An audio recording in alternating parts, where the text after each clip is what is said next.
You know that feeling you get like when you're at a friend's house and you see like his little sister's doll, a doll that just doesn't belong? Yeah, it happened to me last week. This doll had these glass eyes that would follow you. Kind of reminds me of the stories that told about the Labubu dolls and the Raggedy Ann, which got me thinking about all the others. Well, here's two videos that made me start to take a look into the phenomenon. Damn. This is the real story of Labubu. He wasn't born in a toy factory. He was sown from graves. A man's young daughter fell ill and died. He believed a soul could be saved if given a new body to hold it. So he walked the graveyard at night, a grave digger with a terrible purpose.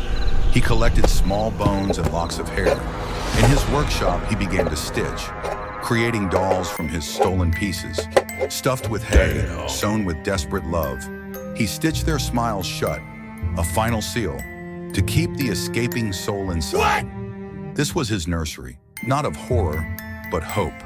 He dressed them in ribbons and tiny coats, and sat them in chairs for silent tea parties, speaking to them as if they were living. Authorities finally discovered his nursery. The dolls were seized. The records were burned. The story was meant to be erased. But decades later, a toy appeared. A new doll with a familiar, stitched shut smile, as if the belief itself had refused to die. Damn. But that was just the beginning. Tell me I'm not the only one who saw that. Now look at this. Damn. A mother sewed a rag doll for her daughter Clara. Button eyes, red yarn hair. Clara carried her everywhere. Neighbors said they would see the doll in their backyards in the town grocery store, even on the bench in the local children's park alone. What? Clara fell ill. The house felt colder at night.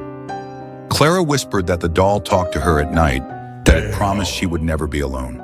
Clara died before spring. The family kept the doll, but they said its head would turn to follow them. What? One morning, the rocking chair it sat in was empty.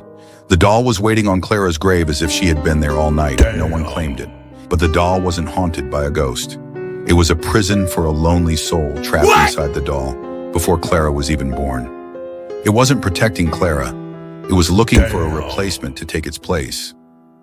About 100 years later, its likeness ended up in toy stores everywhere, and some say the prisoner is still searching through 1 million identical dolls.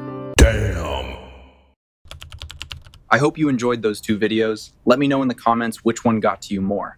Hitting that subscribe button really helps the channel out.